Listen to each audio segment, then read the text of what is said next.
Dan saya pernah nggak pulang ke rumah karena kepala saya dibacok pernah. Jadi kita kasih solusi. Bang Mandor, mampir guys. Ini pengusaha sukses mantan preman, punya 700 hektar tambak udang yang udah dikejar-kejar sama investor, buru-buru mau. Amin. Masya Allah ya, kita lihat ya di Helmiah ya bicara diundang beliau. Iya. Sampai pemerintah Pak Jokowi udah berapa kali ke tempat antum bang? 2 kali datang di kawasan tambak kita di situ. Udih. Saat peresmian percontohan dari trail project beliau, BUMN ya. Terus saat panen raya. Dan saat panen raya itu jembatan yang tadinya nggak ada, udah ada. Oh jadi dibikin sama beliau sama Pak Jokowi? Khusus pertambakan masyarakat di situ. Oh memang Masya khusus Allah. Tambak ya. Oh berarti dekat banget sama program-program pemerintah atau kementerian-kementerian ya. Misalnya sama Pak Teten Mas Duki? Pak Teten Mas Duki waktu saya panen Kenal? pernah datang ya. Pernah datang juga? Pernah datang. Ajib. Dan beberapa menteri lainnya. Oke, ini sebelum kita bahas ya, apalagi kan beliau kan backgroundnya kan dulunya kan saya sering beli kue-kue subuh di Senen tuh. Untungnya nggak dipalak sama beliau nih. Karena waktu itu ibu sempat mulainya, sekarang kan alhamdulillah ada toko kue. Ya. Cuma waktu itu belajarnya beli di situ dulu. Oh ya, belum yang produksi gimana sendiri, tapi kan ambil situ jual gitu kan. Dulu tiap pagi nemenin tuh ibu tuh. Nah, itu tuh kawasan preman-preman Senen di situ banyak kan ya. Betul. Nah, nanti kita gali teman-teman ya sampai akhirnya kok bisa dekat sama pemerintah, malah percontohan, sampai banyak juga membantu memperdayakan orang-orang yang ada di sana, sampai punya yayasan. Betul. Trans 7 liputannya di mana aja nih? Ini orang saya incar dari dulu teman-teman. Setahun yang lalu ya. Itu udah WhatsAppan dari tahun lalu loh. Pas November ini. Pas November.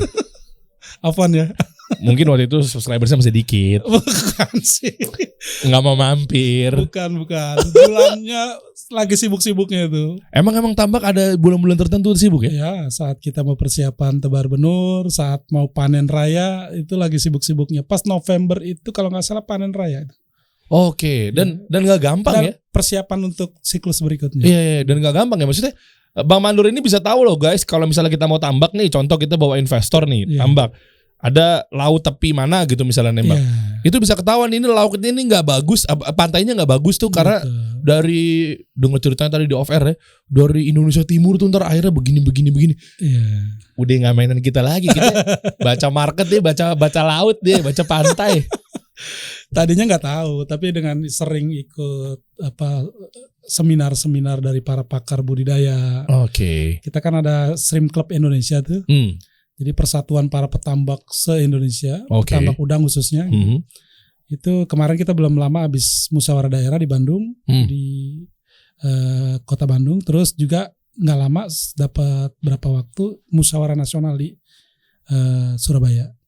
Dan Nana memang bagian dari pengurus di Shrimp Club Indonesia itu. Nah itu banyak para pakar ilmuwan sampai profesornya lah ibaratnya di bidang budidaya, sampai masalah tentang penelitian arus laut itu kalau disebut ilmunya apa, Nana lupa itu. Itu bisa kita lihat mana nanti lokasi yang ideal, yang cocok untuk tambak dan bisa sustain gitu ya, mana yang enggak. Gimana caranya ngeliat arus laut? Arus kas perusahaan aja saya deg-degan pakai arus laut.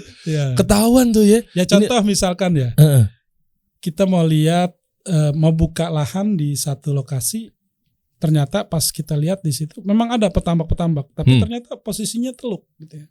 Nah teluk ini salah satu yang kawasan yang kurang direkomendasikan oleh para pakar untuk buka tambak. Oh, ada teluk, ada Tanjung. Tanjung kan? Loh, kenapa? Jangan dijawab dulu.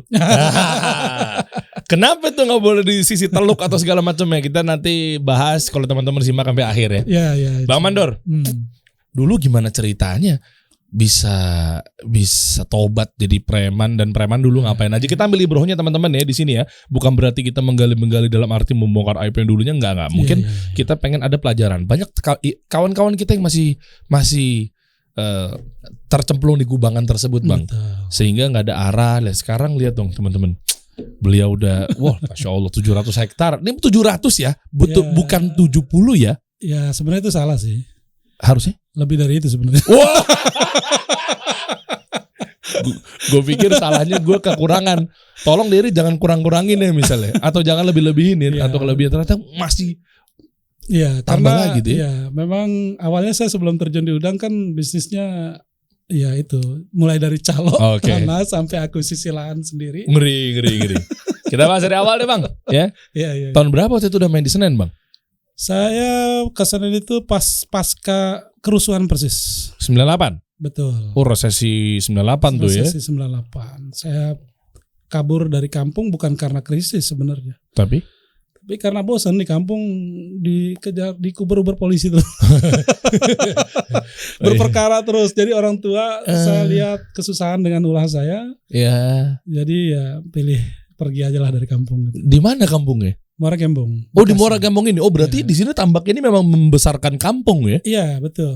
Saya pulang kampung ya saya coba bangun ekonominya dari kultur kita yang ada di situ. Kulturnya air payau ya. Iya. Muara Gembong itu kan Bekasi. Ke Jakarta, ke Senen. Iya. Emang di sana buat rusuhnya tuh di terminalnya juga sama? Bukan, kalau di sana kan kampung ya. Terus kampung maksudnya? Itu kan lebih sadis sebenarnya dari ya nggak jauh beda lah sama di terminal. Jadi di sekitar itu ada saya namanya di depan rumah atau depan kampung kita pesisir, sampai pesisir itu Sungai Citarum ada. Jadi di masa-masa saya kecil sampai saya remaja sampai saya ya terlibat dalam kenakalan remaja gitu. Itu udah sangat biasa orang berantem saling bunuh gitu kan. Berantem saling bunuh. Ya maksudnya udah ada korban lah gitu ya. Gitu. Dan itu biasa.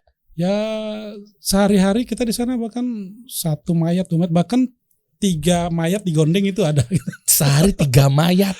Biasa. Ya, maksudnya sewaktu-waktu ada lewat orang peristiwa misalkan ya ada aja yang hilang lah gitu. Bang, kita cuma berantem tuh level-level tampol-tampolan doang, Bang. Di situ udah bunuh-bunuhan biasa ya. Ya memang Muara Gembong di antara wilayah Bekasi yang kalau orang Bekasi tahu, paham, ngerti lah gitu. Apa yang diributin Bang? Ya sebenarnya apa ya, karena perempuan gitu kan? Ya udah campur baur lah gitu.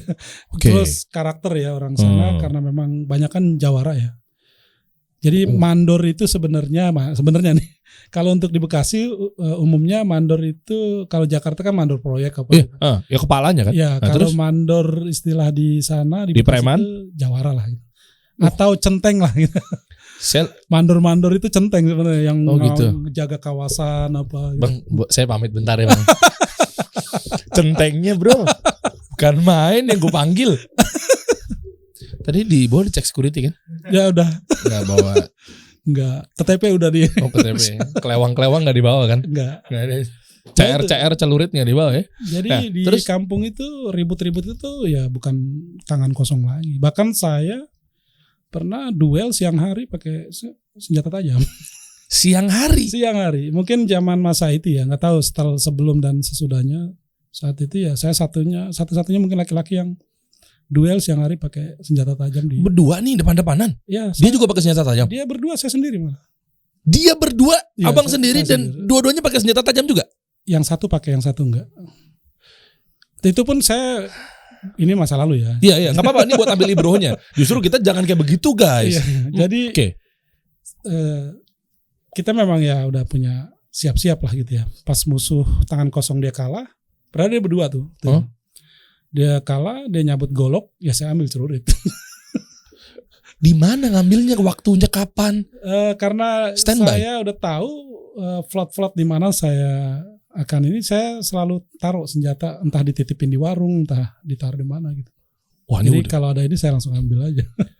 Levelnya mah udah level fighter ya, bukan MM lagi nih kalau di Mobile Legends ya. Dan saya pernah nggak pulang ke rumah. Karena kepala saya dibacok pernah. Jadi saya dikerubutin beberapa orang, mungkin 15-20 orang gitu ya. Saya ngelindungin teman-teman lah daripada dihabisin semua. Saya ngadepin sendiri gitu kan. Karena diajak kemudian, lu mau gua hancurin di sini sama anak-anak buah lu atau lu ikut gua? Ya so patriotis mungkin. Oke. Jadi ya udah gua aja lah gitu. Nggak taunya habis lah di situ. Alhamdulillah ada salah satu teman yang nolongin, ya nemenin lah gitu ya. Dia nggak ada berperkara dengan musuh saya itu. Jadi pas saat mulai saya dihantam gitu dengan senjata dengan apa, dia melukin lah tuh gitu ya. Terus alhamdulillah ya kemudian dengan perantara sahabat ini anak masih bisa selamat.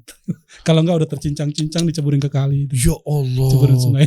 Bang itu dibacok, maaf ya. Kan biasanya kan kalau kayak preman-preman gitu kan pakai ilmu tekbal ya. Iya. itu sempat ngalamin juga. Ya, kebal-kebal gitu. Kalau anak nggak belajar itu. Cuma kalau ilmu kebatinan pernah belajar. Kebatinan itu buat kebal juga. Ya diantaranya gitu. Tapi nggak kepake waktu itu. Nggak kepake. Cuma mental aja. Mental doang. Ya. Tapi beneran ada begitu-begitu. Mungkin ada. Ada ya. Tapi ya saya nggak pernah belajar langsung. Dan kebacok berdarah kan? Berdarah. Kebacok nih. Iya. Terus kok nggak kenapa-napa? Berdarah, penuh darah semua. Enggak, terus gimana? Maksudnya? Alhamdulillah selamat gitu. Iya, alhamdulillah. Mungkin masih ada bekasnya. Oke. Alhamdulillah masih selamat, cuman nggak berani pulang rumah karena takut orang tua shock gitu ya. Pas udah kering, dapat berapa hari baru pulang. Tapi darahnya bekasnya masih ada gitu ya. Iya, dipinjemin baju. Oh gitu.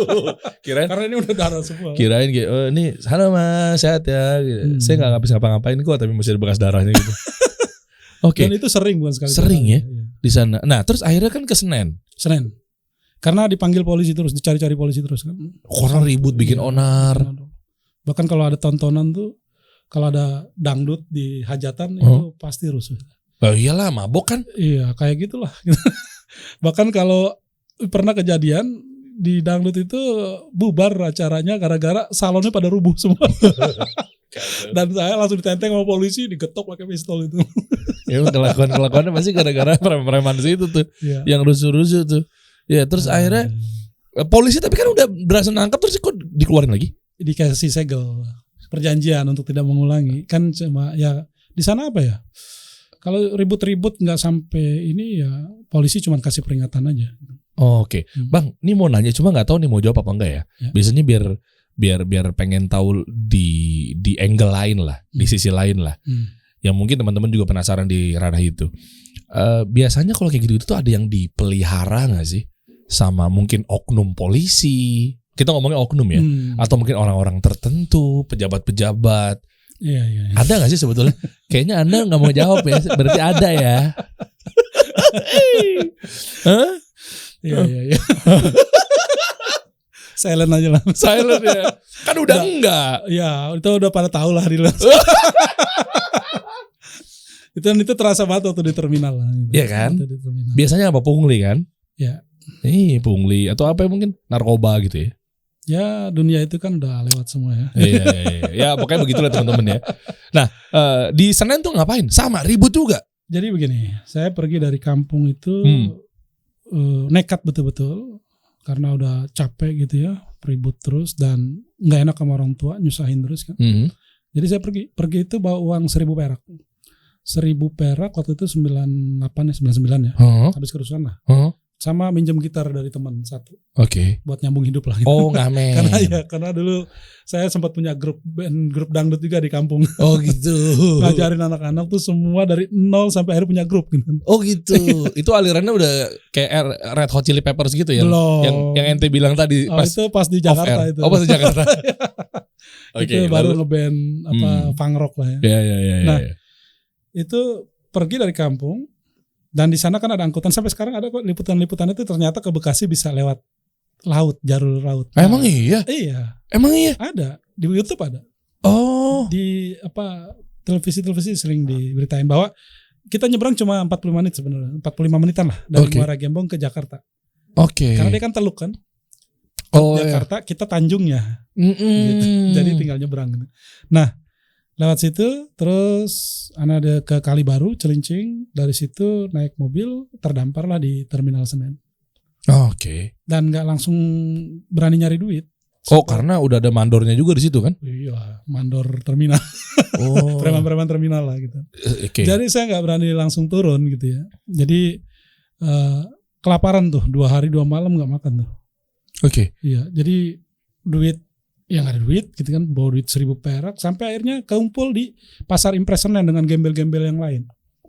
Nah, karena senasib sepenanggungan mungkin ya, walaupun orang baru kenalan apa gitu kan, sampai akhirnya salah satu mereka ada yang punya uang 5.000 waktu itu. Entah dari mana, beli nasi bungkus dapat 3. Dan itu pun cuma kuah-kuah sama tahu tempe sambal gitu ya. Kita makan bareng-bareng berlima itu, yang masih baru saling kenal. Oke. Dan itu baru selamat tuh makan gitu. Nah habis itu nggak berani langsung terjun ngamen, nggak lama itu masih Nah, udah seleksinya juga berarti ya? Iya, masih takut. Saya tahu kalau turun saya beresiko.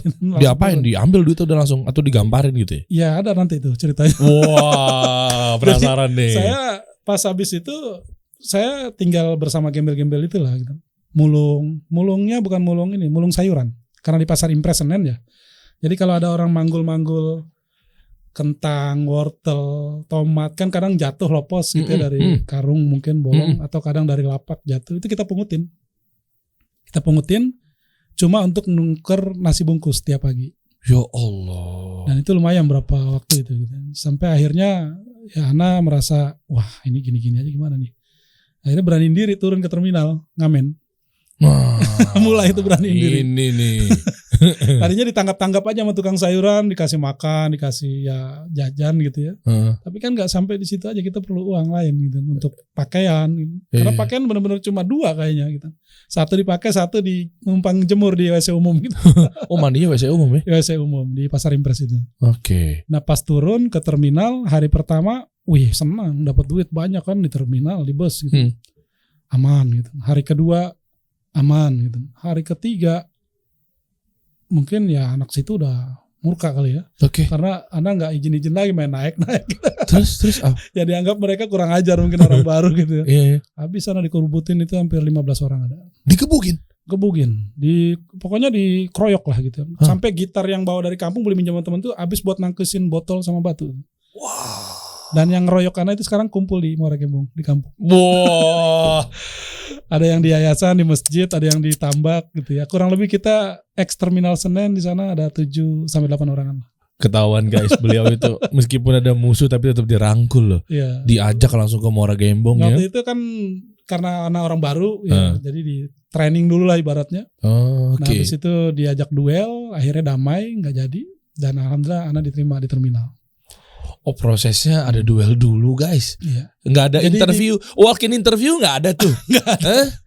Kayak langsung interview kedua. Kamu mau gaji berapa gitu. Jadi kalau mau masuk situ berantem. Waktu itu akhirnya pas Ana udah di situ diterima dan punya nama ya gantian orang baru Ana training. Tuh kan udah gitu terus. Solidaritas udah.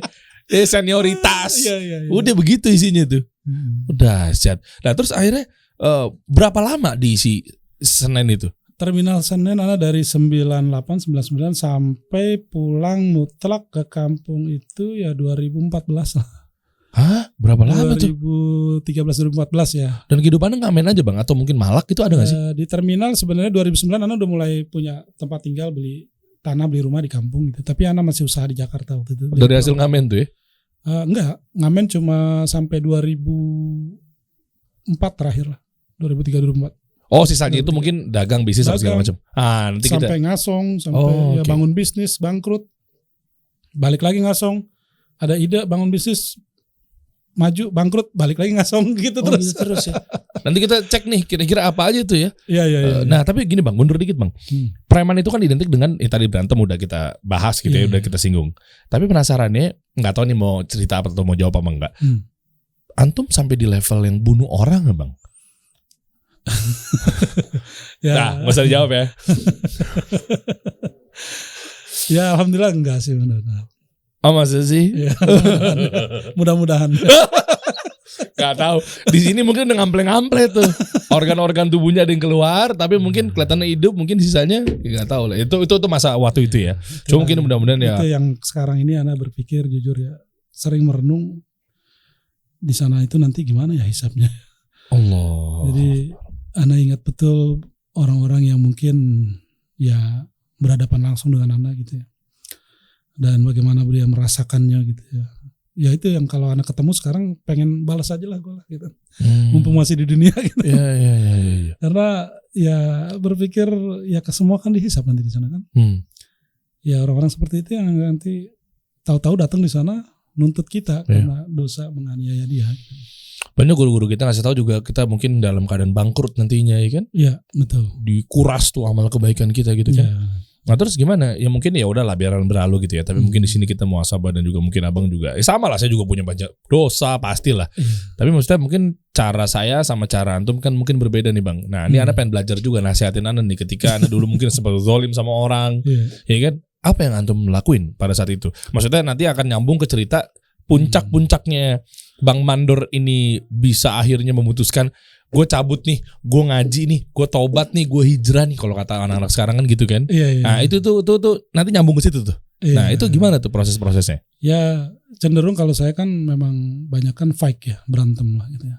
Berantem ya entah saya yang terluka atau musuh yang KO gitu ya. Jadi ya sampai ya itu menjadi hal yang sangat biasa karena terbawa karakter depresinya mungkin ya. Karena jujur Ana termasuk usia anak-anak yang punya cita-cita tinggi gitu. Oh, Masya Allah. Cuma karena putus sekolah gitu ya. Waktu itu belum menyadari, menginjak remaja depresi. Jadi waktu remaja itu seakan-akan hidup segan mati tak mau lah. Jadi sama orang gak ada takutnya kayak gitu. Karena gue hidup juga buat apa? Gue cita-cita mati di tengah jalan kok gak sekolah gitu. Oke. Oh, depresinya gara-gara gak nyambung sekolah. Ya, kenapa Bang kalau boleh tahu? Ekonomi. Orang tua benar-benar susah. Rumah saya itu sampai ya saya pernah ceritakan di beberapa podcast itu. Ditendang jangkrik aja rubuh lah istilahnya orang tua itu. Sampai dikatain kayak gitu betul-betul. Iya. Ya yang ngatain masih tetangga kerabat lah gitu. Dan itu menjadi spirit luar biasa seusia Ana waktu itu udah merasakan sakit gitu. Oke. Orang tua dihina kayak gitu. Ditendang aduh mau ketawa takut dosa lagi. Gak apa-apa. Dan alhamdulillah rumah itu sekarang jadi komplek yayasan. Masya Allah. Jadi komplek yayasan dengan gedung 5 lantai, ada majelis, ada beberapa rumah pengurus dan guru. Wah nanti kita lihat ya. Kayak apa bentuknya ya. Tapi maksudnya definisi ditendang jangkrik jatuh itu artinya apa sih? Maksudnya reotnya dari gedek bambu bolong-bolong gitu ya. Sampai kamar Ana itu jangankan diintip orang, tangan bisa masuk mungkin. Tapi di bilik-bilik itu Ana dulu bangun impian Ana gitu. Gambar masjid, Ana tempel di dinding bilik. Gambar gedung berapa lantai Ana tempel di bilik itu. Dan sekarang alhamdulillah terwujud. Masya Allah. Walaupun kayak masjid jadi perantara untuk bangun karena banyak banget teman-teman yang support. Nah ini aneh pengen belajar nih Bang nih. Kok bisa-bisanya sampai akhirnya bangun masjid, usaha tambak yang mungkin udah miliaran rupiah gitu kan.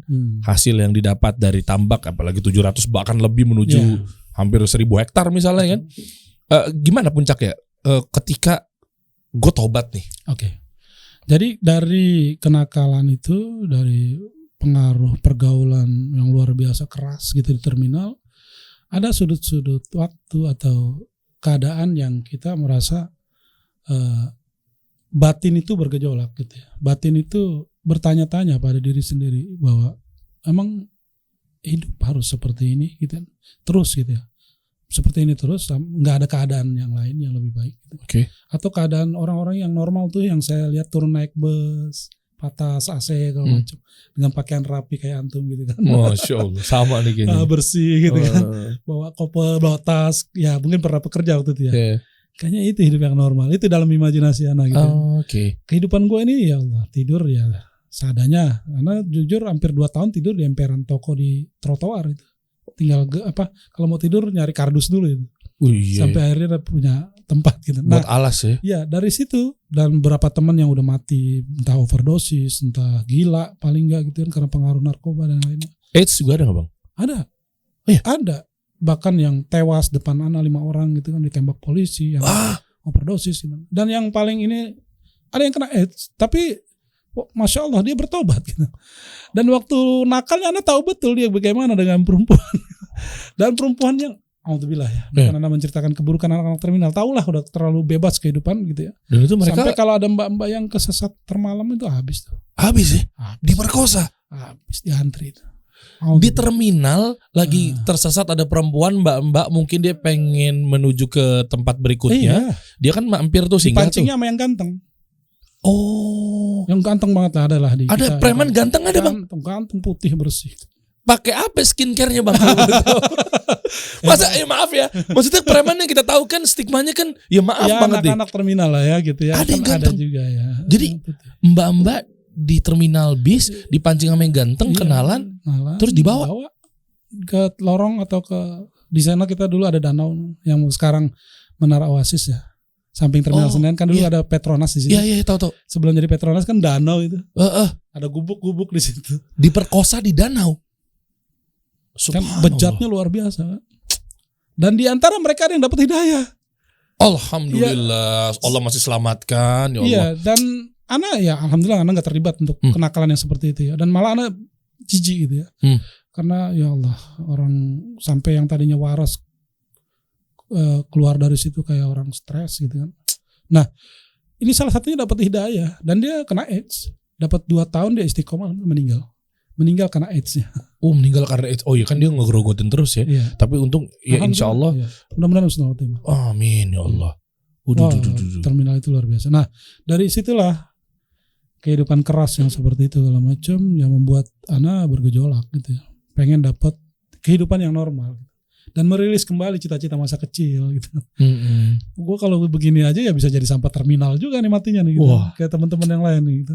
Macam-macam ya bener sampah terminal tuh ya. Dan sampai dalam satu keadaan Ana pernah kumpul bareng-bareng sama temen lagi ngeplay lah gitu ya. Iya. 2 hari 2 malam itu kayak orang bego lah. Kalau dibilang waktu itu ya emang sampai bego lah gitu. Dan biasa kalau itu kan pengaruhnya paranoid ya. Kayak sabu marijuana apa gitu. Kalau lagi ini kan paranoid kan. Parno gitu ya. Nah biasanya parnoid takutnya tuh sama polisi. Kalau enggak musuh gitu kan nyerang dari belakang. Nah yang Ana rasakan waktu itu ya karena gejolak batin gitu ya. Hidup pengen normal sebenarnya. Cuma karena pengaruh pergaulan gitu. Pas datang parnonya takutnya mau mati dan takut sama Tuhan. Masya Allah keren tuh bisa begitu. Masya Allah itu Ana juga nggak ngerti itu gitu. Kasarnya bagaimana ya di terminal itu kan kita hidup keras gitu ya. Jangankan ada orang berani nasihatin kita, Ustadz misalnya, baru ngeliat aja udah takut. Gitu. Iya benar. Tapi Masya Allah benar-benar maha lembut gitu ya. Dia punya cara lain untuk bisa mengetuk ya hati-hati hambanya mungkin. Dan alhamdulillah Ana merasakan waktu itu saat kayak gitu datang parno takut gitu ya. Dan takut mati, takut sama Tuhan. Itu Ana lagi ini sepoyongan nguduk langsung. Masuk ke dalam gang, ambil air wudhu, rantai masih di mana-mana. Pakaian masih hipis lah, hardcore gitu lah. Serius? Iya. Dan masuk musola, alhamdulillah nggak dibentak sama imam atau penjaga musolanya. Kalau mungkin dimarahin nggak balik lagi tuh. Iya benar. Dan pas sadar dari pengaruh itu mulai mikir juga tuh. Cuma karena kurang ilmu ya, tertahan berapa waktu aja, habis itu hancur lagi, lebih hancur lagi. Ternyata ya alhamdulillah Allah masih sayang, diberikan ya ibaratnya naluri lagi untuk betul-betul pengen benar. Sampai suatu hari di satu sudut juga di gang Senen Dalam itu, Ana lagi parno juga, lagi parah lah gitu. Bareng bertiga kalau nggak salah sama teman. Ada teman yang hijrah duluan lewat. Sembari ngelus-ngelus dada, mandang ke Ana. Astagfirullahaladzim. Karena panggilnya Mat Gembong itu, Mamat Gembong lah gitu. Mat Gembong, karena dari Muara Gembong. Iya. Dan itu langsung berdiri itu. Lo terakhir ya nyaksin gue kayak gini. Lo saksin, lo lihat kan. Malam itu juga instrumen Ana jualin semua, jual murah, sound system, gitar listrik, bass, karena basis kan. Nah itu udah tahu dalam konteks apa nih ngejualin alat-alat musik atau buat mungkin pergi dari terminal buat ongkos. Iya. Belum ada di titik ngaji, betul-betul ini pengen pergi dari situ lah gitu. Pengen, jadi dalam pikiran Ana tuh Ana pengen datang ke satu tempat atau tinggal di satu tempat yang orang nggak pernah tahu Ana sebelumnya siapa. Kalau boleh dikatakan pengen lahir dari nol lagi lah, dari bayi gitu ya. Iya. Yang di situ Ana bisa mulai hidup baru gitu. Hakim udah nggak sanggup dengan tekanan gejolak batin hidup di terminal keras dengan kehidupan yang bayangannya adalah gue mati kayak gini nih kalau gue nggak berhenti nih. Kalau gue nggak keluar dari terminal gue mati kayak gini nih, kayak teman-teman gue nih. Nah disitulah keputusan itu, malamnya Ana jual semua, dapat duit ya sedikit lah, cukup untuk berapa hari. Ana pergi ke Tasikmalaya. Nggak punya tujuan. Kenapa Tasik tuh? Mohon maaf. Jadi waktu kecil Ana diceritakan orang tua Gunung Galunggung kan ada di Tasik tuh. Pernah meletus tahun 80-an kan. Itu abunya sampai ke Muara Gembong. Sampai daun-daun mangga apa di sana pada melenting lah gitu, gitu ya. Abu gitu ya. Sampai adik Ana yang sekarang nganter Ana juga tuh di luar. Nah itu kena pengaruh dari abu itu gitu. Kayak agak koreng-koreng gitu lah gitu. Panas ya? Panas ya. Ya mungkin pengaruh itu ya. Nah itu kayak apa sih Galunggung gitu.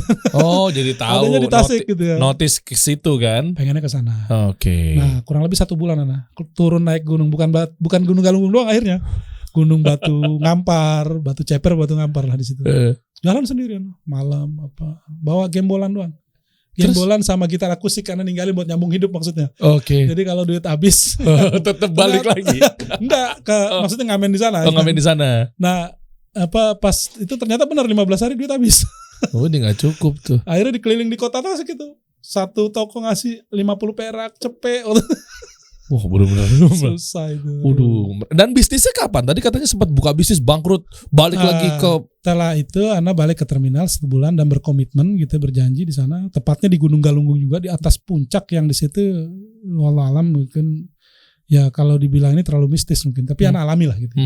Kejadian yang luar biasa buat Ana yang sampai Ana berjanji kalau kau berikan aku kesempatan hidup ya Rob, aku berjanji gak akan balik lagi ke dunia masa lalu gitu. Dunia hitam gitu. Oke. Tapi kalau kau selesaikan hidupku sekarang, ya aku belum berbuat apa-apa. Oke. Jadi ya aku pasrah gitu kan. Tapi ternyata alhamdulillah Allah kasih hidup masih. Masya Allah. Itu kejadian yang wah itu kalau diceritakan panjang dukun-dukun. Ya. Tapi emang kejadian gitu. Kejadian dalam hidup Anda. Melakukan sesuatu di sana. Ketemu dan terjadi peristiwa yang ya hampir mau merenggut nyawa Anda lah. Gitu. Ketemu apa nih? Anda nggak paham nih. Kalau ceritain panjang. Ketemu. Mungkin halusinasi aja lah. Jin, setan. Ya anggapan malaikat maut malah waktu itu. Oh ya. Mungkin jin ya. Aduh itu. Oh, ya, itu panjang ya. Nah itu Ana janji itu. Ana menghadapi kematian emang udah berapa kali kan berantem kan. Iya. Tapi itu kejadian yang benar-benar membuat Ana kalau gue dikasih kesempatan hidup nih gue janji gak akan balik lagi. Bener. Akhirnya ya alhamdulillah. Masya Allah. Bisnisnya waktu itu bisnis apa aja bang? Nah, yang sempat jatuh bangun sebelum tambak deh. Nah, pas singkatnya apa aja misalnya? Waktu itu mulai hijrah itu Ana belajar ngasong malah. Oh ngasong. Terus? Di Terminal Sudirman Tamrin apa itu Blok M. Gagal tuh. Nah, gagal. Ganti lagi. Bisnis mulai bikin kolam lele. Kolam lele tuh. Udah kita rawat dari kecil. Pas mau panen kabur lele. Kena banjir. Nah kolam lele itulah. Kolam-kolam itu sekarang jadi gedung 5 lantai itu. Oh. Untuk SD. Oh jadi di kampung ya bikinnya ya? Di kampung ya. Terus sempet akhirnya balik lagi ke terminal. Oh balik lagi. Ngasong lagi gitu. Ngasong lagi. Ntar duitnya dia kekumpul. Buka lagi di kampung. Ya, gagal lagi. Ternyata gak gampang loh guys. Kita kan tahunya kan anaknya Bang Mandor ya. 700 hektar ya. Miliaran nih gitu kan. Banyak nih disupport sama investor pada mau ngejar-ngejar nih. Tapi ternyata dagangnya banting sana sih. Luar biasa. Ana mulai belajar dagang itu 2003 kalau nggak salah. Oh oke. Dari belajar dagang sih dari mulai orang tua. Waktu putus sekolah mulai bantu orang tua dagang. Nah pas sendiri ya di terminal itu pas hijrah itu ninggalin musik jadi ngasong. Nah ini nih kuncinya. Sebelum gua gali lebih dalam teman-teman terkait dari dapat dari mana tuh mungkin hidayah apa segala macam ya gitu kan, dakwahnya atau mungkin dalil ya. Tapi dikit lagi bang, pernah nggak ngerasain yang betul-betul kalau tadi kan kita berbicara mengenai yang abangnya yang hantem orang ngebunuh orang, nggak tahu lah meskipun tadi dijawabnya pakai isyarat ya. Tapi ente sendiri di tahap yang mana nih? Pernah sampai bener-bener parah mau sakaratul maut koma gitu misalnya? Iya pernah. Tapi fit lagi. Alhamdulillah. Kenapa waktu itu ketusuk? Ya kebacok. Yang di kepala itu beda lagi? Ya diantaranya itu. Terus waktu di mana tuh ya? Yang parah itulah, yang parah itu. Yang selainnya anak banyak kan menang sih. Itu karena dikerubutin aja. Karena dikerubutin ya. Ya sama yang di terminal yang dikerubutin itu. Tapi alhamdulillah itu nggak hampir mengancam nyawa ya karena ada polisi apa misain gitu. Bang pakai apa sih bang bisa kuat begitu Fatigon? Ya alhamdulillah Allah masih jaga aja. Masya Allah. Ya ini buat ambil ibrohnya dan lain sebagainya ya. Nah ini nih yang saya tunggu-tunggu nih. Kenapa tiba-tiba bisa ninggalin musik? Kenapa tiba-tiba bisa ngaji, taubat? Itu gimana? Prosesnya tahu dari mana? Jadi, kan biasa orang langsung nolak kan. Dalilnya begini gitu. Gimana tuh bang? Jadi setelah saya pulang dari Tasik, saya berkomitmen udah nggak terjun lagi ke dunia hitam gitu ya. Bahkan waktu pulang ditawarin macam-macam lagi udah nggak mau. Bahkan klimaksnya di Terminal Senen kita habis kumpul-kumpul malam, habis yang dari sana dari sini kumpul gitu ya. Kita pesta lah gitu kan, pesta. Minum apa segala macam. Tapi anak enggak. Dan disodor-sodorin terus sama teman-teman, dipaksa lah gitu kan. Sampai akhirnya anak nangis gitu. Anak nangis gitu kan. Dan satu tuh teman anak namanya Tony orang Medan, gede tinggi gitu dan emang kasar gitu ya. Maksanya udah kayak apa tuh. Akhirnya anak bilang, sekarang begini deh Ton, lu semua gitu kan. Apakah gua kalau udah enggak mengkonsumsi ini lagi gitu kan, gua udah enggak minum lagi, udah enggak ini lagi, lu udah enggak nganggap gua teman. Wah, gitu. Berat tuh. Nangis tuh saya, sampai nangis. Mereka nangis semua. Melukin gitu. Melukin akhirnya. Oke, lu biar gimana pun sahabat kita gitu, teman kita. Akhirnya mereka udah mulai menyadari. Cuma makin hari makin nggak ini kan karena nggak satu ruh gitu. Oke, iya. Jadi udah nggak enak kayaknya gitu duduk-duduk nongkrong gitu. Enaknya malah di masjid gitu kan, baca Al-Quran terjemahan gitu kan. Oh itu baca buku. Itu udah ada fase itu sebelum mengetahui dalil lebih dalam. Belum. Oh jadi benar-benar pengen coba lebih baik. Pengen coba lebih baik. Karena memang saya hobi bacanya nggak hilang tuh alhamdulillah dari kecil. Oke. Dan itu diantaranya. Mungkin salah satu pengantar alhamdulillah Allah berikan pencerahan gitu macam dari hobi baca itu. Oke. Jadi baca-baca Quran, ada ketemu kolom agama gitu. Oh iya. Nah, itu mungkin gejolak bikin tuh ada kehidupan ternyata yang lebih aman, lebih damai gitu ya. Ternyata preman bisa nangis guys. Saya baru tahu. Nangis tuh. Nangisnya kakinya sambil kayak digosek-gosek ke aspal gitu enggak? Oh enggak. Tapi udah ya lumayan inilah. Nangisnya jadilah gitu. Sampai teman-teman ikut nangis dan melukin. Oke. Nah, itu di situ kita ya berusaha untuk benar-benar lepaslah dari kehidupan itu gitu. Sampai akhirnya ya alhamdulillah ada pengajian kan di Keramat Senen itu di Dewan Dakwah gitu ya, di Islamic Center gitu kan. Kadang ada tablik akbar di Istiqlal kan, masyaikh dari Saudi gitu kan. Nah alhamdulillah udah mulai aktif tuh. Oke. Nah gini bang, jembatannya terus apa? Pas ninggalin musik ya. Itu jembatannya apa? Baca apa? Dikasih tahu siapa? Nah ini masya Allah dramatis. Ini emang nggak karang-karang dan real betul-betul yang Ana dapati seperti itu. Jadi begitu Ana udah mulai mendalami, sering ikut ngaji apa gitu ya. Pas itu masih ngamen tuh. Oke. Masih ngamen. Nah pas selesai ngamen kita mau makan pecel lele itu di pinggiran Terminal Senen. Ada pos polisi tuh. Sampai sekarang pecel lelenya ada masih. Itu kenal banget tuh. Oh gitu. Pas mau makan ketemu kertas di bawah ya kita lewat karena pungut gitu kan kertas itu. Kayak ada tulisan Arab soalnya, Ana menarik gitu. Ana baca. Nah di situ hadis Muslim apa gitu yang bahwa suatu hari akan ada sebagian dari umatku yang akan menghalalkan khamar gitu kan. Terus sutra, alat-alat musik. Oh, itu familiar sekali tuh dalil. Di potongan atau secari kertas itu. Nah, pas di potongannya? Pas, sobekan lah, agak lebar lah. Mungkin bekas bungkusan kacang atau apa gitu, nggak ngerti. Itu akhirnya Ana lipat, Ana kantongin. Ana bawa ke Ustadz pas kajian, Ana tanya. Bener gak ini dalil ini? Itu terjadi perdebatan itu kan, teman-teman lagi bareng semangat-semangat hijrah kan.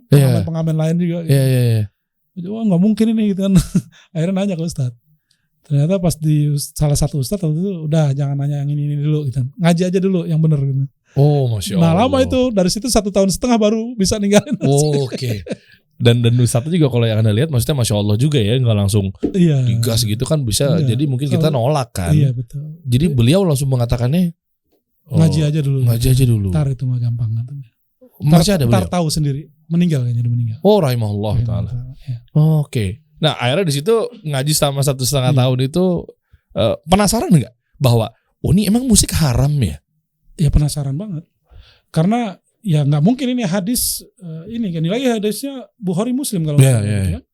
Bukhari lagi gitu. Akhirnya Ana baca buku itu sampai berdebat sama salah satu teman terminal Ana yang sekarang punya pesantren di Bukit Tinggi.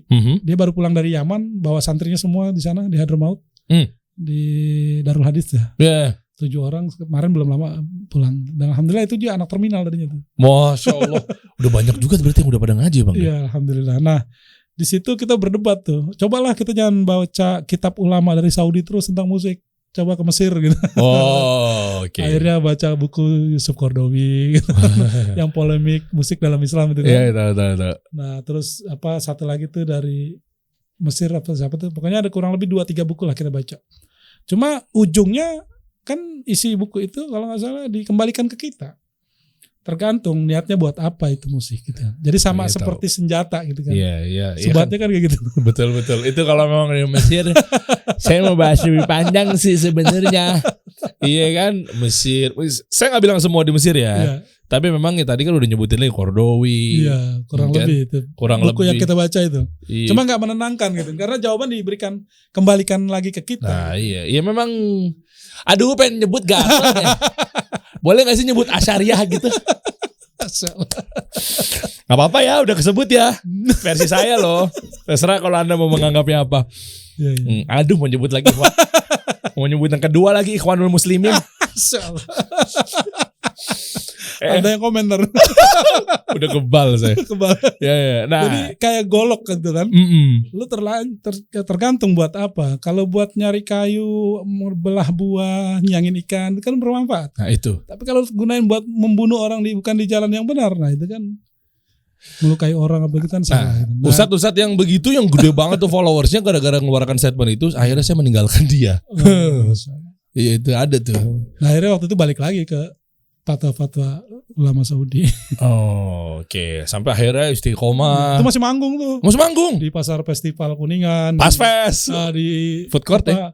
Pasar seni Ancol. Iya. Saya juga lagi. Situ tuh. Bahkan kita jadi band pengiring waktu itu terakhir. Home band. Iya, jadi sebelum band-band terkenal main kita pengantar lah gitu. Oke. Dan mengundang Tapi akhirnya sekarang udah tinggalin semua tuh ya. Masya Allah ya. Sampai akhirnya tambak udang ini. Nah gimana tuh Bang prosesnya? Ini 700 hektar langsung 700? Enggak dong. Enggak. Jadi jatuh bangun. Anak kan udah tadi itu kan bisnis. Pernah dagang kambing, miara bebek pernah. Ngangon bebek sampai ke Indramayu ngikutin pantat bebek itu pernah. Sampai Indramayu dari sana tuh Bang? Dari ngikutin bebek. Muara Gembong. Bisnis bebek gitu kan. Tadinya mau ditangkar telurnya. Nggak tahu ya belum punya hitung-hitungan bisnis kan. Duitnya habis buat beli bebek doang. Bikin kandangnya nggak bisa. Akhirnya diangon, digiring. Susah. Dari punya karyawan 2, karyawan kabur semua, akhirnya ngangon. Terus balik lagi ke Terminal Senen, ngasong lagi. Sampai akhirnya bangun pas di 2007 akhir itu ketemu. Oke. Waktu itu kan lagi booming-boomingnya kebab tuh kan. Nah, Ana bikin kebab. Karena bingung bulan Ramadan mau jualan apa nih, ngasong nih gitu. Masih ngasong. Akhirnya karena Ana beli kebab di pameran Monas waktu itu. Salah satu counter kebab jual, Ana makan, ini makanan enak gitu kan. Baru pertama kali Ana makan kebab itu. Oke. Nah, kebiasaan Ana kalau enak Ana beli lagi, tapi bukan buat dimakan, Ana bedah gitu. Isinya apa aja nih. Emang udah jiwa-jiwa entrepreneur ya. Akhirnya Ana cari di pasar, nggak ketemu kulit tortilla yang kebab itu kan. Ana di pasar nggak ada, adanya apa? Lumpia. Terus pakai lumpia? Lumpia Ana beli. Terus daging kebab gitu ya. Di mana ini beli daging kebab ini? Nggak ada. Ana belinya di pasar burger, pasar kaget waktu itu. Ana tinggal di Koja waktu itu. Jalan itu kalau ini ke pasar. Nah, Ana beli kebab, burger. Yang itu Ana belah 2 lah. Gitu. Terus kalau saladnya seladanya tahu ya. Mayones sudah tahu, saus sudah tahu. Nah, itu Ana masak di rumah di penggorengan istri. Masih pakai kompor minyak waktu itu 2007 itu. Oke. Ana garang, Ana cobain makan. Enak ini. Oke. Enak juga dipakai walaupun pakai lumpia gitu. Akhirnya Ana suruh istri cobain, enak. Ana bikin agak lebih 5 atau 4 lah. Ana bawa ke terminal, Ana bagi ya teman-teman gitu. Nih, gue masak nih. Lo enak gak menurut lo? Enak ini, enak.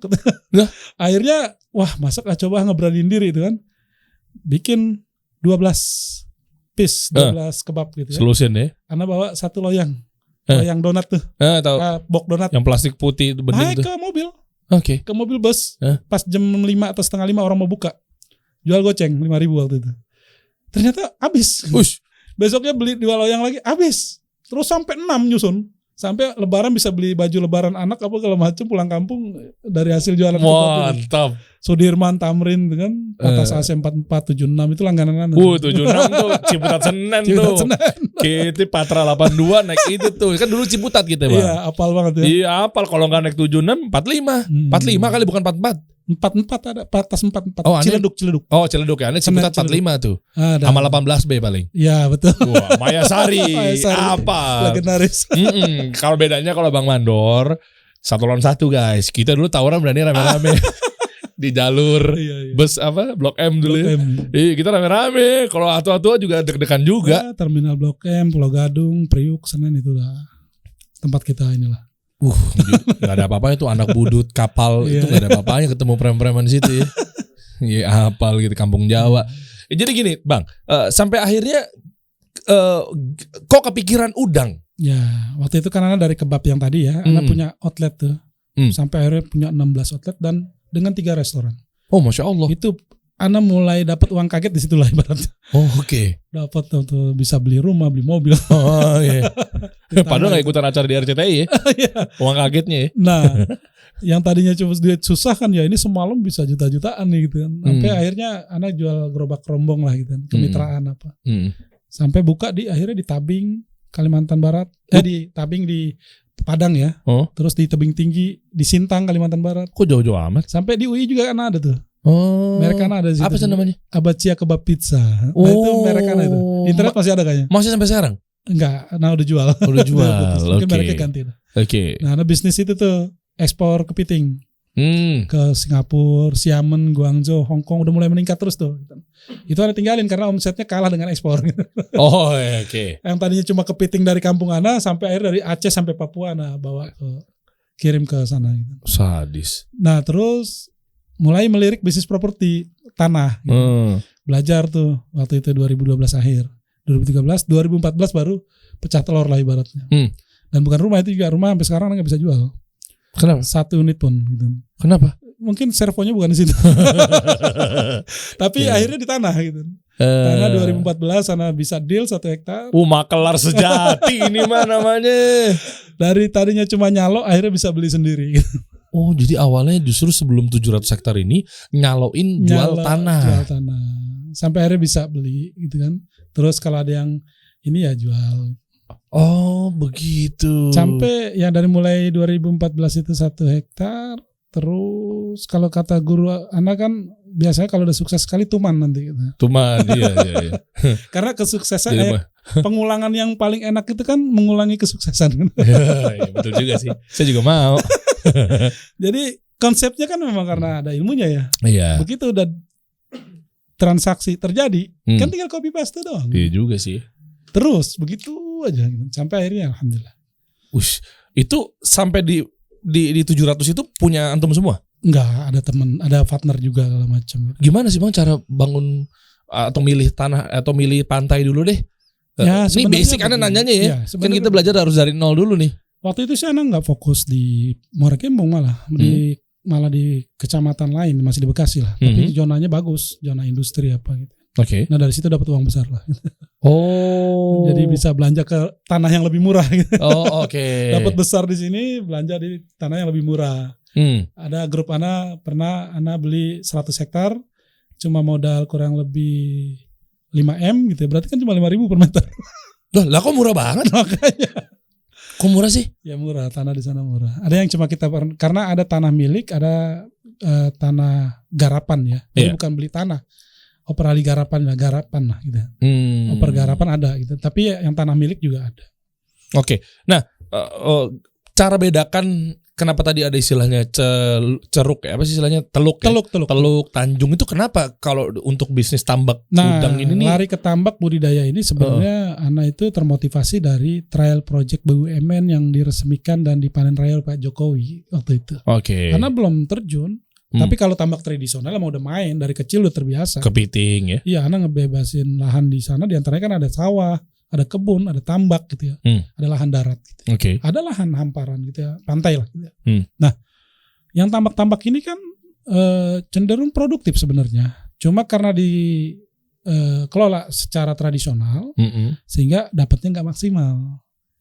Nah, kita belum kenal tambak intensif, tambak modern tuh seperti apa sampai akhirnya Pak Jokowi membuat trial project di sana. Dan ini mumpung lagi di sini, kami ucapkan terima kasih banyak buat pemerintah gitu ya. Terutama Pak Jokowi yang udah peduli sekali dengan kami di Muara Gembong. Iya, Masya Allah. Di pelosok sana sampai diberikan contoh bertambak yang benar dengan cara intensif gitu ya. Yang waktu itu kita kaget sebenarnya. Karena apa? Tambak-tambak tradisional kan besar-besar. Ada 12 hektar, 4 hektar, 5 hektar. Bahkan ada satu kolam itu 40 hektar. Satu kolamnya padahal ya? 40 hektar. Ada. Bahkan ya 50 hektar ada. Nah ini datang ke sana, pemerintah memberikan contoh tambak yang kecil-kecil. Yang luasnya cuma 4.000, 3.000 gitu kan. Nah tapi hasilnya tontonan. 2,5 ton, 3 ton gitu kan. Nah itu yang memotivasi anak. Nah kebetulan di depan dari tambak trial project Pak Jokowi ini adalah lahan-lahan kita. Lahan-lahan garapan kita. Karena di situ udah punya kelompok. udah punya para penjaga tambak lah kita. Cuma masih tradisional. Nah kita diajak tuh gabung ke trial project Pak Jokowi ini, pemerintah. Datang ke rumah Ana 3 kali kalau nggak salah seminggu. Siapa beliau? Bukan, utusannya lah gitu. Kirain saya mau ajak selfie aja. Kalau nggak salah dari IPB ya mewakili, waktu itu kan trialnya dari Bank BUMN Mandiri ya. Nah terus juga dari KKP, Kementerian KLHK, Kementerian apalagi tuh Perindo ya waktu itu, Perikanan Indonesia ya. Oh bukan partai ya? Bukan. saya langsung mau komentar tadinya gitu. Masa mau komentar ngapain ikutan sih Pak gitu. Tadi kita liatin dulu sukses gak mereka nih. Ternyata sukses, panen, tontonan kan. Kaget gitu. Kita yang 1 hektar itu paling dapat 100-200 kilo. Ini 100 hektar kan 10.000 meter. Ini 4.000 meter dapatnya 3 ton, 2 ton setengah. Menarik sekali nih. Tapi kan buat bukanya duitnya gede. Ya itu. Waktu itu Ana ditawarin untuk gabung ke trial project ini dengan kita dikasih anggaran per hektar itu 1 miliar. Lahan kita di situ mau dipakai 80 hektar. Disediakan dana 80 miliar. Gitu. Oke. Cuma qadarullah kita nggak cocok dengan instrumen keuangannya waktu itu karena ada bunga 4%. Kenapa tuh Bang? Kalau boleh tahu tuh Bang, instrumen keuangan ada bunga 4%, kenapa ya Bang? Itu produk kur kalau nggak salah. Jadi ada CSR-nya juga sih gitu ya. Cuma kita kan mau cari yang ya kalau bisa sesuai. Ya iyalah, mesti ya kan sistem kerjasama lah paling nggak bagi hasil gitu ya. Uang itu nggak bisa tambah soalnya. Waktu mereka sampaikan begitu ke rumah Ana ya, Ana bilang kami sangat senang, bangga, bahagia. Kampung kami mau dibangun gitu kan, akan tercipta manfaat yang sangat besar, lapangan pekerjaan dan yang lainnya gitu. Tapi bisa nggak ada instrumen keuangan yang syariahnya enggak gitu? Maksudnya kerjasama gitu kan, bank pemerintah ada bank syariahnya juga gitu. Iya, BSI. Ya kan waktu itu belum ada, masih Mandiri, BRI, ya kan BNI syariah gitu. Sampai 3 kali pun seperti itu ya, Ana jawab juga seperti itu. Sampai mereka akhirnya pulang, nanti dikabari Pak Ihsan kalau permohonan Pak Ihsan disetujui gitu kan, di redaksi gitu kan, di kantornya gitu ya. Kami akan kembali lagi. Taunya? Ternyata nggak balik-balik. Soalnya 4% kan cuannya. Ya sebenarnya sih kecil itu, kecil. 4% kecil per tahun. Ana bagi hasil 50-50 aja masih berani per tahun. Per siklus malah. 4 bulan. Artinya ya harusnya mudoroba ya. Cuma yang sedikit itu kita ngeri. Ya pribadi Ana menganggap kecil sih secara logika gitu. Tapi pas giliran kita ambil ternyata. Ya kan satu dirham riba berapa itu? Artinya secara logika kecil gitu ya. Tapi begitu kita ambil ternyata Allah buat kita gak mampu gitu. Kan Allah perangin. Nah itu dia. Bagaimana mau menang lawan? Nggak bisa lah. Mau levelnya bukan Bang Mandor, Bang Jenderal juga kayaknya susah lawan 80 Allah. 80 miliar kurang lebih waktu itu. Sampai kalau kelompok Pak Ihsan mampu mengelola dan sustain, Pak pemerintah di sini merencanakan 1.000 hektar di Muaragembong itu. Jadi ada anggaran 1 triliun yang bisa dikelola. Dana segar. Sampai percakapan itu waktu itu Ana rekam terus. Wah, ya. Tapi ya Ana nggak berlinding bulu kuduk ya itu tadi. Karena kita misalnya pengennya yang halal-halal aja, apa segala macam gitu kan. Ya terus mungkin buat teman-teman yang ingin baru mau mulai mungkin Bang. Tadi belum ku jawab tuh kenapa harus Tanjung Teluk itu Bang. Pada penasaran. Kalau Tanjung Teluk karena apa? Teluk kan rata-rata cekung ke dalam ya.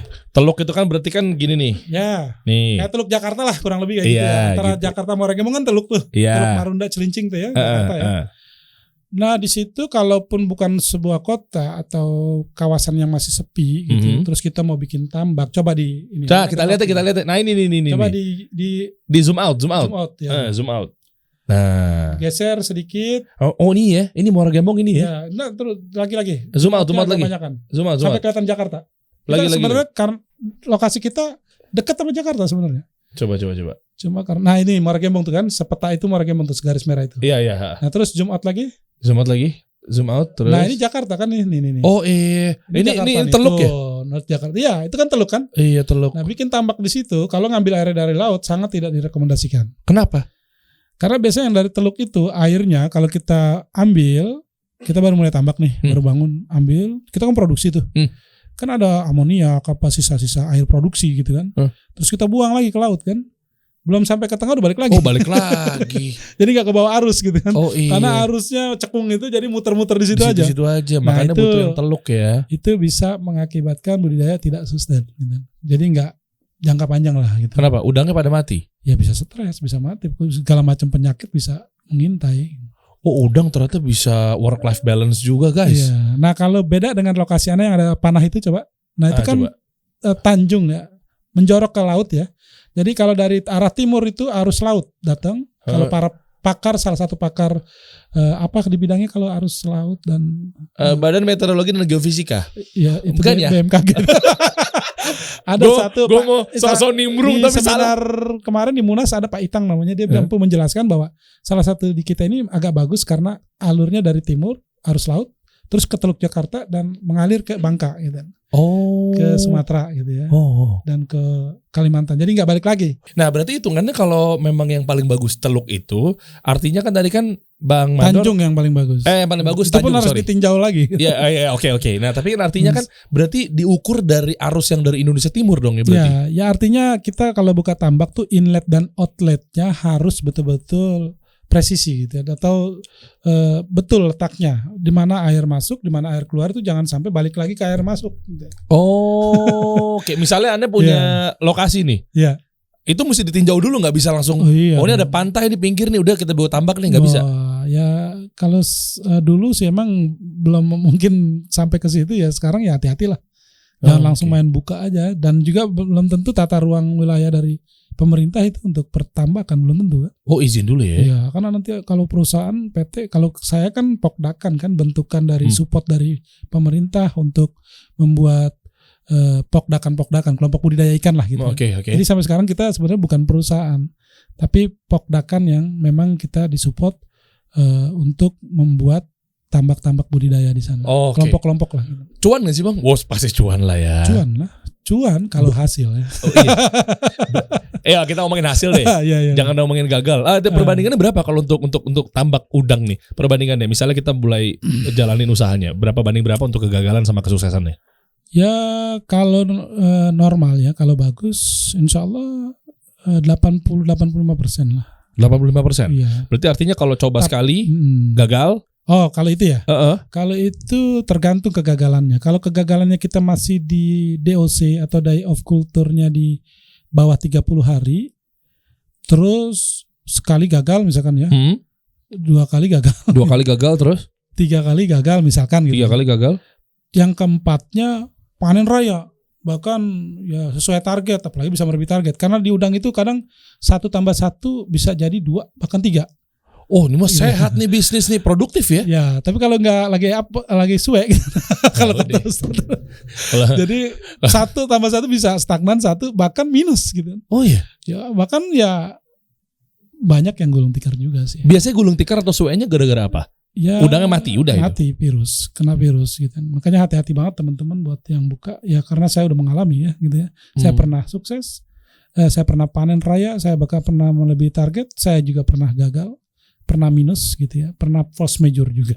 Oh, force major itu biasanya ya mungkin tsunami atau dan apa gitu. Dan itu data-data yang luar biasa untuk temuan SOP yang sustainability. Iya, kan kita harus tahu gagalnya dulu. Betul. Berarti 3:1 ya insya Allah sih. Ya, kalau gagalnya lagi-lagi baru di usia-usia dini lah gitu ya. Iya. Tapi kalau misalkan udah 50 hari, 45 hari, ya kita masih bisa balik modal sebenarnya. 50 hari. Jadi kalau modal gimana sih Bang kalau hitung-hitungan tradingnya nih? Misalnya naruh berapa, jadi berapa panen, terus nantinya akan sebenarnya berapa? Begini, kalau budidaya itu masih seperti para senior kita dulu, kita misalkan punya, taruh kita skala kecil lah ya, 1 kolam. 1 kolam misalnya berapa hektar? 1 hektar? 1000 meter misalnya. 1000 meter. Itu kalau kepadatan tebar 200.000 ekor atau 200 ekor per meter, bisa panen 3,5 ton sampai 4 ton. Sekurang-kurangnya 3 ton lah. Modal berapa? Modal produksi kurang lebih 130 jutaan sampai 150 juta. Oke. Panennya itu bisa sampai 3,5 ton saya pernah, bahkan 4,1 ton pernah. Nah, berapa tuh cuannya? Itu kalau cuannya yang size 40 masih normal ya. Kalau sekarang kan cenderung udang nih lagi pengaruh perang Rusia Ukraina pengaruh. Itu di size 40 itu sekitar 85 ribu per kilo. Hah? Jadi kalau kita hitung 80 ribu aja misalkan. Iya, 80 ribu kali per ton kan 80 juta. Kalau kita dapat 4 ton 320 juta. Modalnya kan cuma 150 150 jutaan. Itu kan dapat 4 ton. Kalau dapat 3 ton berarti kan kurang lebih 240 juta. Iya. Ya kurang lebih hampir balik modal. 100% guys. Ya hampir balik modal. Tapi kan ada biaya infrastruktur. Oh iya bangun sih. tambak dan yang lainnya. Iya. Kalau orang pakar budidaya kita atau para praktisi budidaya kita yang udah mengalami masa-masa dulu masih pakan misalkan murah. Oh ya pakan juga ngaruh ya. Ya sekarang sebenarnya kalau worth it ya kita berhasil terus, sukses terus, 3 siklus balik modal. Wow, Masya Allah. Kalau 700 hektar gimana tuh Bang? Hitungannya Bang? Sini 700 hektar sebenarnya belum tambak intensif semua. Ya anggaplah 500 hektarnya deh misalnya. Ya tinggal hitung aja. Berapa tuh? Kayak misalkan maaf ya, tambak yang dulu berjaya di Lampung ya, sampai ada yang per tahunnya itu 50.000 ton panennya itu. Salah satu tambak besar di Lampung. Paling gede kan ada berapa? kurang lebih ada 3. Paling gede berarti antum berapa? Cuan deh. Paling tinggi hasil tinggi. Ya hasil panen raya. Pernah baru 5 miliaran sekali panennya. 5 miliar sekali panen. Berapa lama nunggu waktunya? 3-4 bulan. 3 bulan 5 miliar. Iya. Pantesan gak heran ya Allah mudahkan antum jadi apa di Kampung Muara Gembong ada apa aja? Ada yayasan Anas bin Malik, ada masjid ya. Ya. Masya Allah. Jadi sebelum kita tambak intensif kita udah ada tambak-tambak tradisional yang menghasilkan ikan bandeng, rumput laut. Nah, coba lihat sini, sana. Atas. Enggak, bukan. Bawah. Di bawah. Zoom out. Nah itu warung. Ini warung sambal sembako. Itu coba. Sini. Zoom. Ini nih di atas huruf V-nya, huruf V kiri atas. Terus. Puskesmas. Itu. Coba zoom. Iya di situ Dan. Di kursor itu benar. Iya. Nah, terus. Nah, itu Masjid Jami Miftahul Jannah itu antum juga? Ya, Ana jadi perantara untuk bangunnya. Diklik aja masjidnya. Coba cemplungin orang yang sana dong. Kita mau lihat dong lebih dalam. Itu masjid, diklik masjidnya. Nah, coba. Taruh situ. Ya, situ. Nah, situ. Itu yayasan. Oh, masjid dulu. Masjid. Anda amatir sekali ya mainin Google Map ya. Oh, ini ya. Bukan. Oh, bukan. Maju sini, belok muter. Back lagi dulu deh, biar cepat back dulu. Bawah. Nah, itu backnya. Nah, itu. Nah, coba. Klik aja langsung. Klik aja masjidnya, masjid Aminya klik. Iya. Masjid. Ini majelis Anas bin Malik, Paul. Masjid nah itu. Nih, ya. Nah, bentar, Anda TK lulusnya gambreng ya? Bukan pakai rapot ya? Om Pimpal, Yum gambreng. Lulus. Nah ini nih. Ini Dan, coba klik. Ini awal kita membangun basis ekonomi kita di bidang budidaya. Wah. Awalnya dari masjid. Ada obrolan yang masing-masing jamaah udah ya alhamdulillah di istiqomah gitu ya. Terus ke bawah gambarnya. Ini santri-santrinya ya. Itu aku maksud dibangun. Nah ini bawahnya lagi. Nah itu udah masjid udah jadi. Masya Allah. Bawahnya lagi. Boleh lagi. Bawah lagi. Nah ini udah aktif betul. Nah ini alhamdulillah ada rutin kajian di sini. Oh, Ustadz siapa? Ustadz Abu Yahya ya. Oh, Ustadz Abu Yahya Badrul Salam, Ustadz Badru. Udah beberapa kali di sini. Terus ada Ustadz Abu Qatada juga. Ustadz Abu Qatada. Iya. Nah ini dari jamaah yang udah istiqomah di sini, terus mereka ingin mempunyai bidang usaha yang memang udah bukan serabutan lagi lah. Gitu. Dia bisa menghasilkan di situ lah, terbetik lah untuk bikin kekuatan dari bidang ekonominya. Gitu. Wow, Masya Allah. Jadi nextnya mau dibikin apa Bang dari sini Bang? Nantinya mungkin spesialis di bidang apa pengajarannya? Ya insya Allah ada bisnis turunan kalau di bisnisnya. Kalau di pelajarannya kita ada mau buka pesantren berbasis perikanan budidaya insya Allah. Pesantren berbasis perikanan dan budidaya. Ini membantu. Udah banyak yang mau support sih, termasuk dari kampus AUP Pasar Minggu, Pak Dr. Romi Noviardi. Ya, Beliau bersedia untuk menjadi penyusun kurikulumnya nanti. Dan bahkan beliau udah ada pertemuan kita beberapa kali termasuk di AUP Pasar Minggu, datang dari Baur Indonesia yang cabang dari Belanda. Masya Allah. Baur Indonesia itu aquaculture ya. Jadi dia nanti rencana gitu membuat lisensi, lulusan terbaik dari itu bisa dapat beasiswa ke Eropa ke Belanda. Mudah-mudahan ya. Mudah-mudahan Allah mudahin ya, Bang. Amin. Ini teman-teman lihat ya, Allah angkat derajatnya, tadinya mungkin dari bawah. Nah, ini gedungnya nih, coba. Allah. Sebelah. Ah, ini nih. Dilepas ini masjidnya. Di close. Out. Balik lagi dan kiri lagi. Benar, itu bawah coba.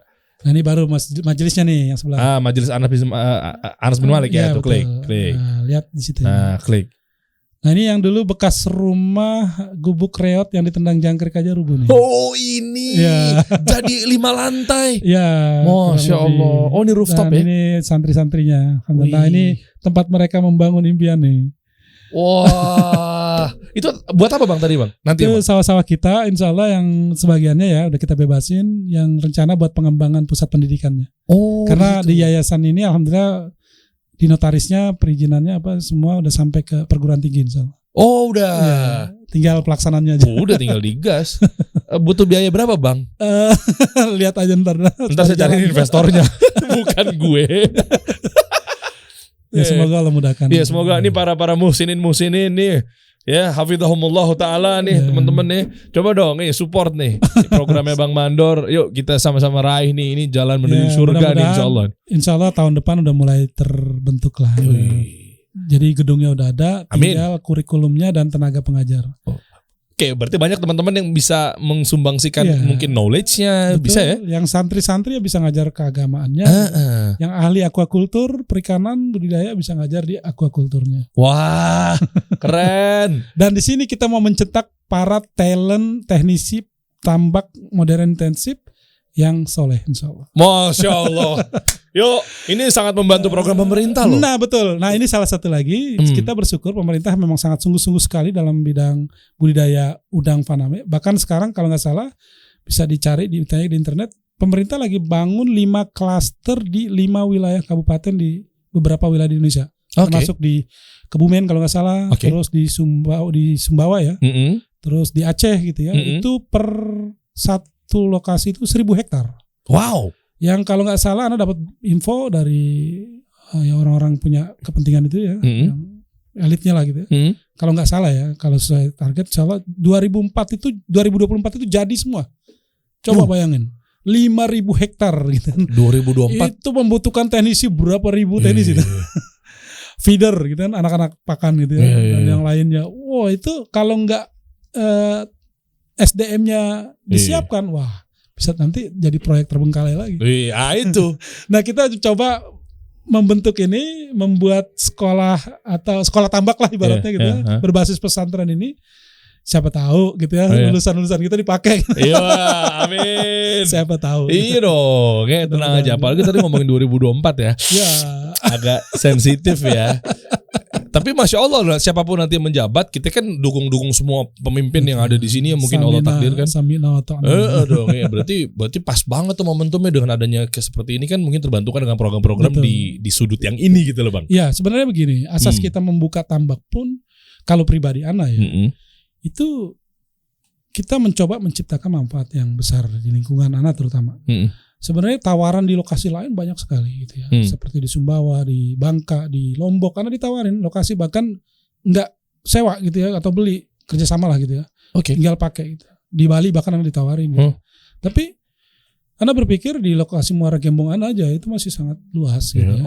Dan kalau Anda kan putra daerah asli di situ. Jadi istilahnya prinsip Anda kalau mau sukses di kampung dulu sendiri gitu. Wah keren. Kalau mau maju di kampung dulu sendiri budidayanya sehingga manfaatnya dinikmati oleh orang kampung Anda. Wah keren. Kayak sekarang nih kita baru punya 1 klaster ya.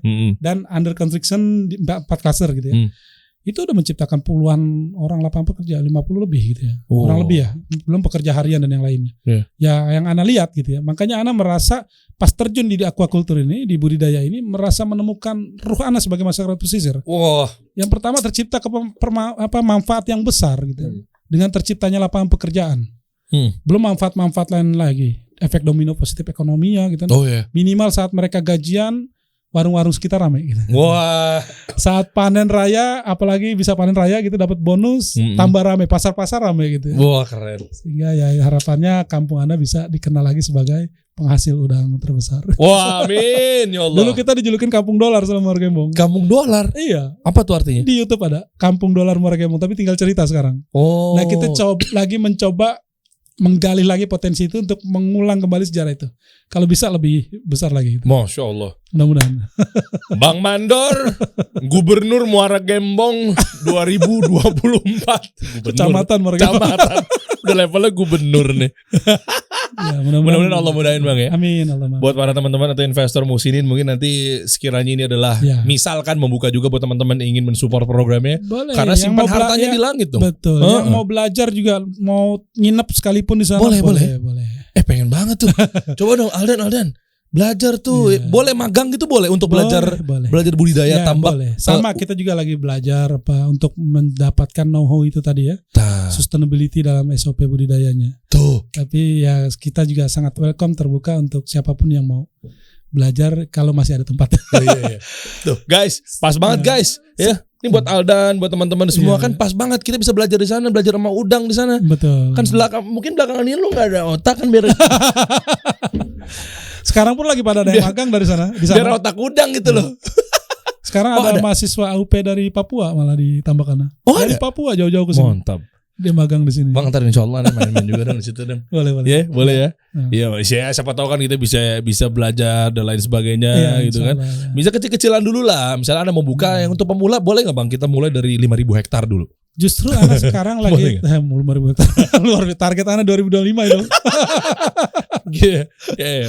Jadi ya keceplosan jadi. Oh, 2025 5.000 hektar guys. Jadi calonnya. Banyak membuka lapangan pekerjaan nih. Enggak, akuisisi lahannya yang mudah-mudahan nanti ada tercipta kebermanfaatan yang lebih besar. Amin, dari proyek-proyek yang mungkin bisa dibangun. Ya, amin. Sinergi dengan pemerintah, dengan developer lain yang mungkin ya. Oke. Bapak saya karena Muara Gembong ini udah masuk proyek strategis nasional kalau nggak salah. Oper-oper Bang proyeknya Bapak saya sih arsitek sama sipil sih. Kalau mau bagi-bagi proyek boleh gitu ya. Dan dekat dari Jakarta. Dekat ya? Naik pohon aja kelihatan gedung-gedung Jakarta dari kita sebenarnya. Cuma kayaknya nggak kurang dikenal. Mungkin kalau Pak Jokowi belum kesana orang belum ngeh Muara Gembong. Sekarang aja masih ada yang banyak yang asing kan? Iya, saya juga baru tahu tuh. Iya, makanya. Yuk kita rame-rame ke sana teman-teman ya. Kita ramaikan dengan senang hati. Ya. Insyaallah nanti kita sih ngobrol belajar. Ya bakar-bakar udang lah, bukan bakar menyan ya. Kalau saya pesisir nih masih rawan. Oh, banyak dukun ya? Ya, perjuangannya panjang tuh. Aduh, kalau harung laut itu dukun semua ya. Nyi Roro Kidul gitu ya. Enggak ada sih. Enggak ada ya? Sana utara kan. Paling terkenal apa di sana? Ya, biasa aja, jin-jin penunggu laut. Kita kasih solusi.